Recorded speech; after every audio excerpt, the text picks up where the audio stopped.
Welcome to Milk Market Tidbit for the April class and component values that actually USDA released last Wednesday, so I'm a little late getting this out. There was a fair amount of chaos in the markets this week, so I got a little bit behind. And recording this on Sunday, Cinco de Mayo.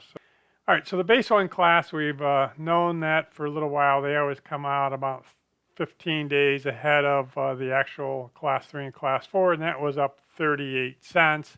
And we're just kind of in this 19 plus or minus a little bit of range here since July of last year.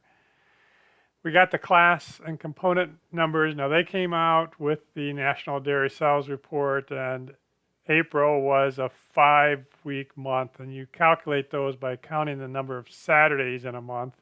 This is how the trade was kind of looking at it. This is how the National Dairy Sales Reports came in, and it averages 1550 in 2011. The way that comes together is, for example, we look at the barrel prices. It is weighted by the volume each week, and so once you get the prices and the volume, it gets weighted together, and then it's all math after that. So here's our class 3. It was down 84 cents to 1550, but look at the spike up that we're going to have here. I'm going to cover some of that in the weekly podcast that I put out on Sunday afternoon. If anybody's interested in subscribing to that, just send me an email, and it's $200 a year, and then I'll put you on that list. If we look at the April contract back 6 months ago, we actually could have sold it at 1830. So this is another example of a contract where 6 months out was $2.78 ahead of where it actually closed. There was a jump up here for a little while, but then fell back off. Fat prices continued to rise. They came up 9 cents to $3.33, and butter is strong, which is bringing these up. We had this big spike in about October of last year, and then butter prices fell off after the first of the year. Now, it's interesting to look at where we are today versus where we were a year ago, so we're already quite a bit higher. And the question is, are we going to have this similar spike?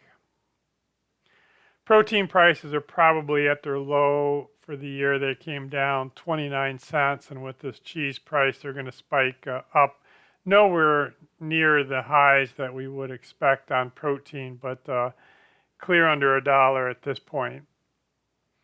Other solids are beginning to soften, and that's going to put a little bit of a damper on class 3, because these have come down, 5 cents here, and it's about 6-to-1 impact on class 3, and it looks like it's going to be coming down also. Class 4 prices are just beginning to ratchet up a little bit. They were 2011 up only about 2 cents, but with that butter prices going up, they're just kind of slowly moving up to $21, $22 here.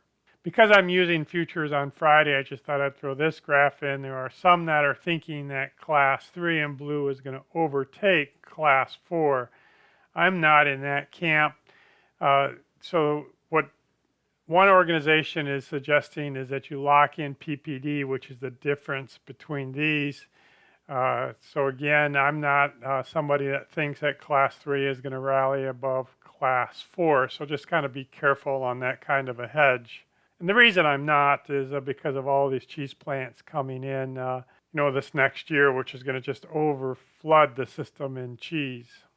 Once we get the class component numbers, we can look at kind of the next year. I use the 50-50 blend. So if we take what we know versus the futures, we're at 1927.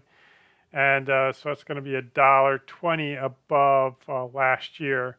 Now, when we were at the class component numbers last month, we were only about 60 cents. So these have come up, fairly significantly here just recently. And we look at 2021, which was 1658, we're $2.68 above that at this point. Okay, that's it for me, and we'll get you a report for the dairy products report that will be out on Monday.